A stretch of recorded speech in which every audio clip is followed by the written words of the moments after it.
Assalamualaikum warahmatullahi wabarakatuh. Perkenalkan, nama saya Dr. Dian Ferdiansa, SPD MP. Saya merupakan dosen dari program studi Teknologi Pangan Fakultas Pertanian Universitas Halu Oleo Kendari. Saya join di Fakultas Pertanian Universitas Halu Oleo Kendari mulai tahun 2016. Bidang ilmu yang saya tekuni dalam bidang mekanisasi pertanian. Pada kesempatan ini, saya akan menampilkan PDD UKTPT pengajaran pada mata kuliah tata letak dan perancangan pabrik. Bobot mata kuliah ini sebesar 3 SKS pada semester 7. Mata kuliah ini membahas tentang desain pabrik pengolahan pangan yang mencakup faktor kualitatif dan kuantitatif dalam penentuan lokasi pabrik, perencanaan kapasitas, aliran dan penanganan bahan, serta pertalian antar aktivitas, perencanaan peralatan dan mesin agar dicapai kesinambungan operasional yang lebih efisien. Pengajaran pada mata kuliah ini dilakukan secara luring, offline, dan daring atau online. Metode pengajaran dalam mata kuliah ini menggunakan case method learning. Kuliah ini dilaksanakan selama 6 malam sekali pertemuan, di mana pada pertemuan ke-8 akan dilaksanakan ujian tengah semester dan pada pertemuan terakhir pada pertemuan ke-16 akan dilaksanakan ujian akhir semester. CPMK dalam mata kuliah ini meliputi mahasiswa mampu menguasai konsep teoritis dalam tata letak pangan bahan. Yang kedua, mahasiswa mampu menerapkan teknik-teknik analisis dalam perancangan tata letak fasilitas. Yang ketiga, mahasiswa mampu merancang tata letak pabrik industri pangan yang menunjang proses produksi secara efisien dan efektif. Yang keempat, mahasiswa mampu merancang penugasan dalam pemindahan bahan. Yang kelima, mahasiswa mampu memberikan solusi dalam rangka pemecahan masalah yang berhubungan dengan tata letak fasilitas. Sub CPMK dalam mata kuliah ini meliputi mahasiswa mampu menjelaskan tentang pengertian dan pentingnya tata letak pabrik. Yang kedua, mahasiswa mampu menganalisa produk, proses, dan schedule. Yang ketiga, mahasiswa mampu menganalisis fixed possession layout. Yang keempat, mahasiswa mampu menganalisis proses layout. Yang kelima, mahasiswa mampu merancang seluruh layout. Yang keenam, mahasiswa mampu menganalisis ergonomik dan workstation design. Yang ketujuh, mahasiswa mampu menganalisis ergonomik workstation. Dan yang kedelapan, mahasiswa mampu menganalisis supporting production facility layout. Yang kesembilan, mahasiswa mampu menganalisis tentang material handling. Yang ke-11, mahasiswa mampu menganalisis metode desain layout. Yang ke-12, mahasiswa mampu menganalisis activity relationship. Yang ke-13, mahasiswa mampu menganalisis systematic layout planning. Dan yang terakhir, diharapkan mahasiswa mampu mendesain layout konvensional.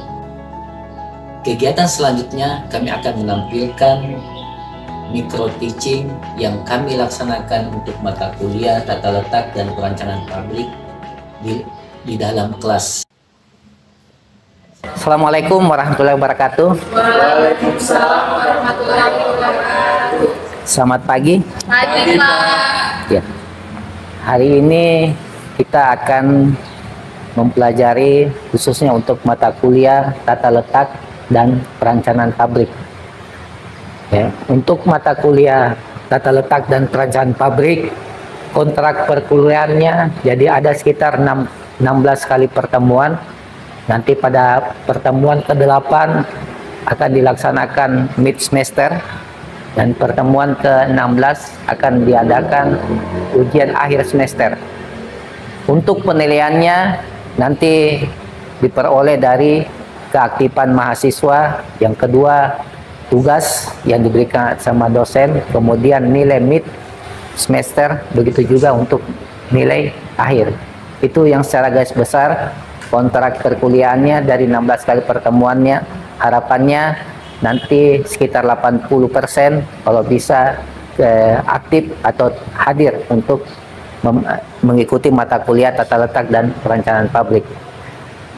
Untuk mata kuliah tata letak dan perencanaan pabrik, harapannya itu diharapkan tadi itu mahasiswa mampu mengetahui dan memahami pentingnya desain pabrik, pengolahan hasil hasil pertanian, dan mencakup baik faktor kualitatif dan kuantitatif dalam penentuan lokasi pabrik, perencanaan kapasitas, aliran dan penanganan bahan, serta pertalian antar aktivitas. Kemudian bagaimana perencanaan peralatan dan mesin agar dapat dicapai kesinambungan operasional yang efisien dan dengan kinerja mandiri, bermutu, terukur, dan penuh sikap dan tanggung jawab. Yang ini harapan dari CPMK khusus untuk mata kuliah tata letak dan perencanaan pabrik. Untuk materi kuliah pada pertemuan pertama ini, yang pertama yaitu kita akan membahas tentang pengantar tata letak fasilitas pabrik. Yang kedua nanti akan membahas masalah analisis produksi, proses, dan bagaimana schedule untuk penentuan produk yang dihasilkan. Yang ketiga akan membahas masalah finalis untuk layout produk, kemudian proses layoutnya, bagaimana produk layoutnya, bagaimana seluruh layoutnya, kemudian masalah ergonomi dan workstation design. Ergonomi itu bagaimana posisi khususnya untuk tenaga kerja, posisi dia dengan produk, bagaimana posisi dia lingkungannya sama mesin-mesin kerja, bagaimana posisi dia dengan lingkungan kerja. Itu masalah ergonomi. Jadi menentukan supaya harapannya itu karyawan bisa bekerja lebih optimal. Kemudian selanjutnya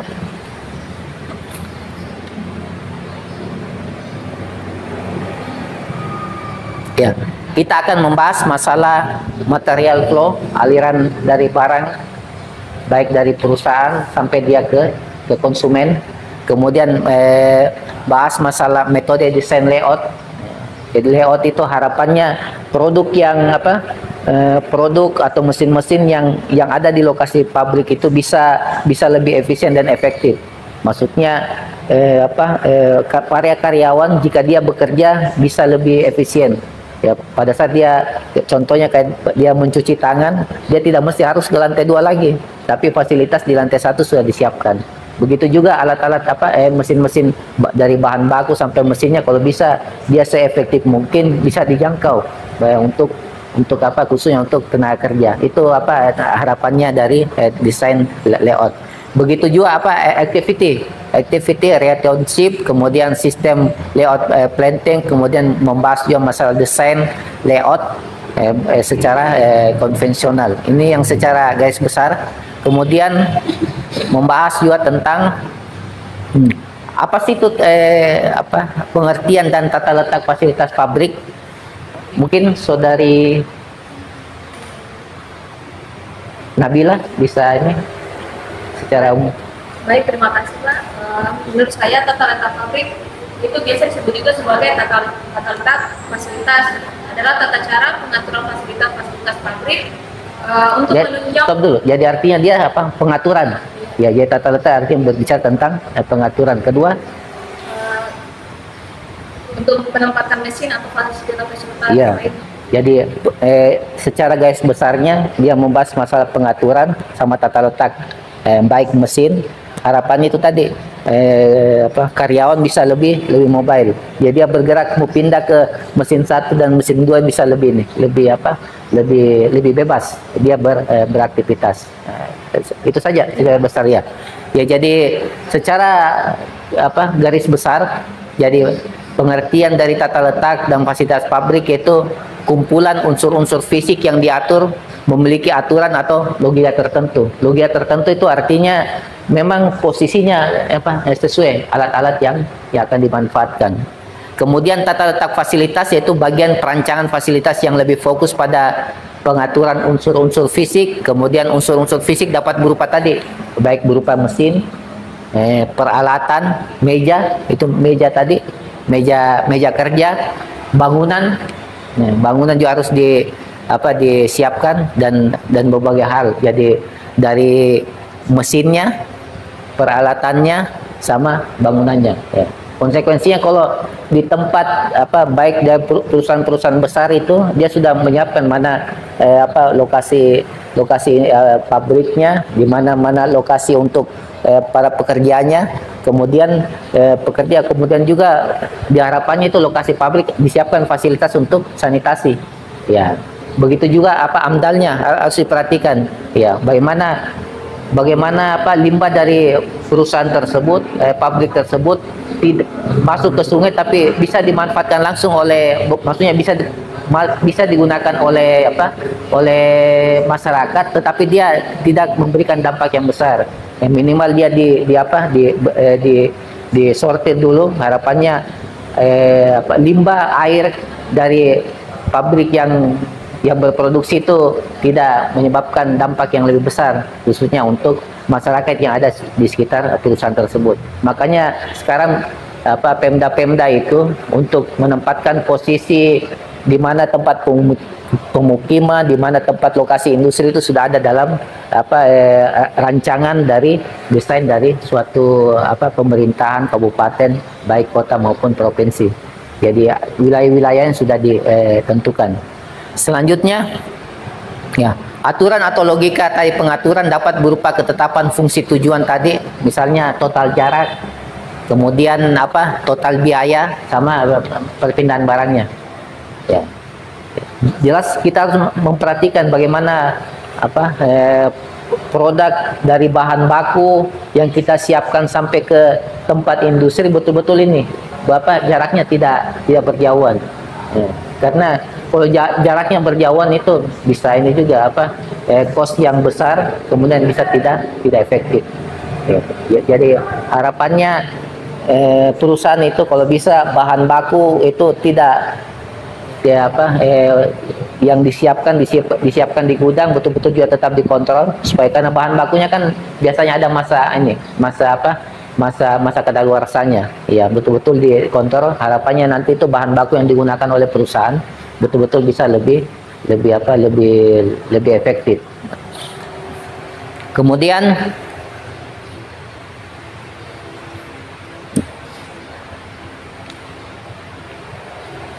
ya, jadi menurut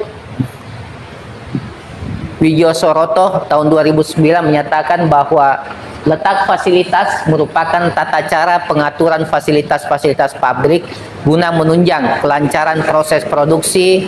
Kemudian pengaturan tersebut akan memanfaatkan luas areal, kemudian dari luas areal itu untuk menempatkan tadi mesin dan fasilitas baik yang utama primer maupun fasilitas untuk penunjang produksi. Dan harapannya tadi perpindahan antara satu komponen, satu mesin ke mesin lainnya itu bisa lebih efisien. Ya, secara garis besar menurut Wijosoeroto tahun 2000 itu menyatakan bahwa perencanaan fasilitas ada dua komponen penting, yaitu lokasinya, kemudian perancangan fasilitas. Ya, untuk perencanaan fasilitas lain terbagi atas 3 bagian, yaitu perencanaan struktur bangunan, kemudian perencanaan untuk sistem pembinaan material, kemudian yang ketiga perencanaan tata letak fasilitas produksi. Jadi ini komponen-komponen penting dalam sistem perencanaan fasilitas pabrik. Mulai dari lokasi fasilitas juga harus diperhatikan. Konsekuensinya lokasi, kalau bisa lokasinya itu jauh dari pemukiman penduduk supaya tidak mengakibatkan, karena kalau sudah industri kan itu kebisingan itu juga mengganggu. Kemudian limbahnya juga harus diperhatikan, begitu juga luas areal. Ya harapannya luas areal dari suatu perusahaan itu bisa lebih maksimal. Ya. Kemudian dari lokasi tersebut perencanaan fasilitas. Ya, kita sudah membangun gedung. Konsekuensinya tiap-tiap gedung itu yang telah dibangun diidentifikasi sedini mungkin fungsinya untuk apa, yang mana untuk produksi, yang mana untuk SDM, sumber daya manusia, maksudnya dia sebagai administrasi, di mana untuk gudang. Ya. Dan satu komponen lagi yang paling penting itu bagian tadi penanganan outputnya, yang limbahnya itu. Biasa ada satu khusus lab untuk perusahaan-perusahaan besar, itu ada satu unit khusus lab untuk penanganan bagaimana limbah dari industri yang dihasilkan itu betul-betul tidak memberikan dampak yang besar bagi khususnya bagi konsumen atau bagi masyarakat yang ada di sekitar pabrik tersebut. Itu yang secara garis besar. Kemudian dari perencanaan fasilitas ini kemudian harus diatur juga tadi perencanaan struktur atau bangunan. Ya mulai sekarang bangunan-bangunan yang ada sekarang itu mulai diidentifikasi bagaimana bangunan tersebut daya tahannya kuat. Kalau bisa dibuat bangunan memang untuk jika ada terjadi gempa itu bisa lebih kuat. Ya tidak mudah ini apalagi kalau kita di Kota Kendari ini sering juga gempa walaupun tekanannya masih kecil. Tapi harapannya itu bangunan yang dibangun betul-betul dia kokoh lah. Jika terjadi gempa dan getaran-getaran atau gangguan-gangguan dari lain. Kemudian perencanaan sistem ini pembinaan ini material itu juga harus dipikirkan untuk memudahkan jika terjadi pemindahan mesin-mesin atau peralatan dalam suatu industri. Kemudian perencanaan tata letak dan fasilitas produksi. Ya tadi itu kita harus pikirkan tiap-tiap bagian itu fasilitas apa yang dibutuhkan untuk kelancaran proses produksi. Kemudian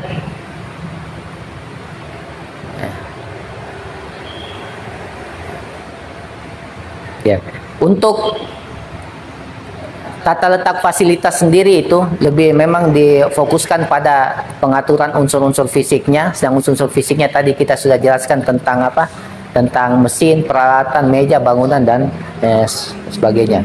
Kemudian untuk ruang lingkup fasilitas nanti kita akan membahas tentang bagaimana pekerjaan fasilitas itu bukan hanya berhubungan dengan tentang susunan peralatan atau produksi. Dia lebih lebih luas lagi bagaimana komponen-komponen itu bisa saling bekerja sama untuk tadi itu perencanaan bisa lebih efisien.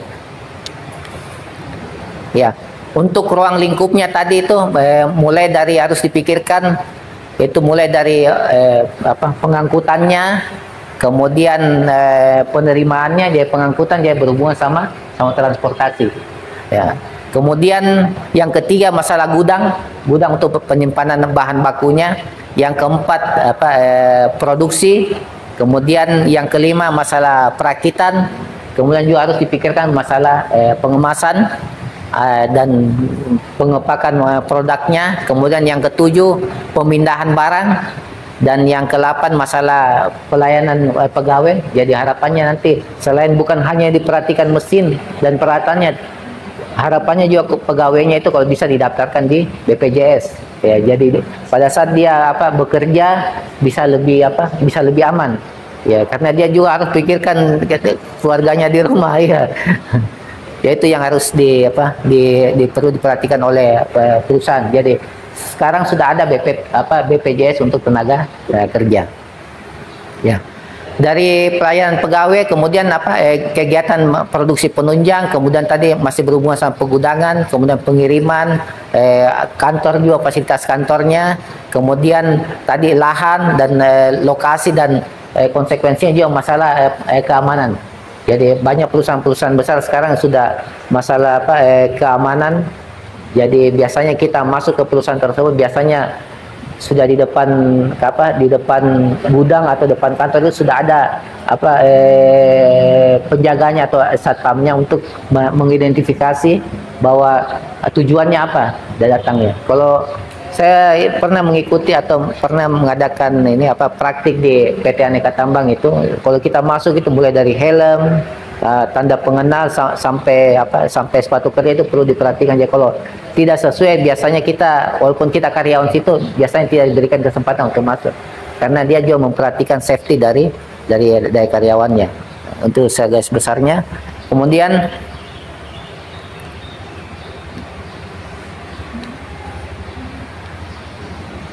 ya, apa sih tujuan untuk tata letak itu? Harapannya tadi itu mengetahui area kerja dan segala fasilitas produksi yang paling ekonomis untuk operasi produksi aman dan nyaman sehingga akan meningkatkan moral kerja dari karyawannya, kemudian dari operatornya, dan secara spesifik bagi tata letak yang baik akan dapat memberikan keuntungan dalam sistem produksi dari suatu perusahaannya.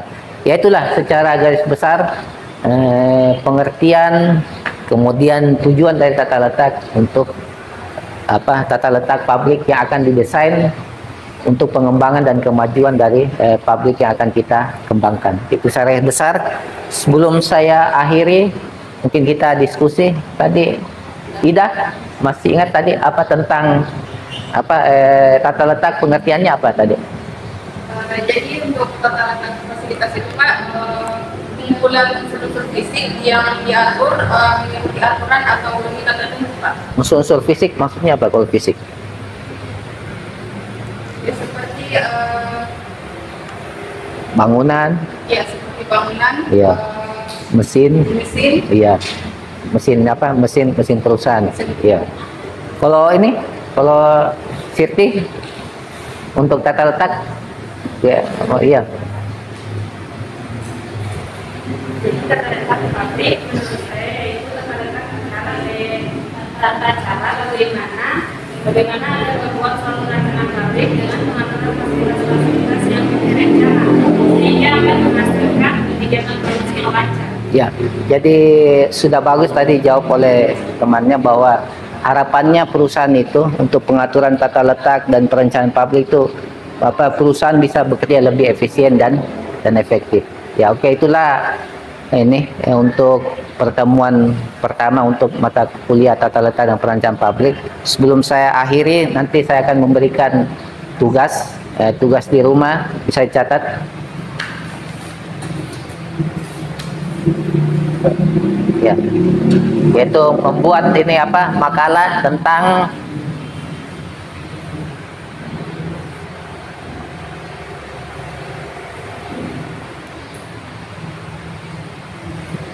tata letak dan perencanaan pabrik.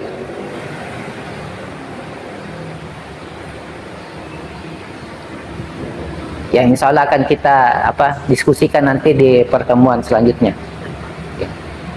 Untuk pertemuan kali ini saya ucapkan terima kasih. Assalamualaikum warahmatullahi wabarakatuh. Waalaikumsalam warahmatullahi wabarakatuh.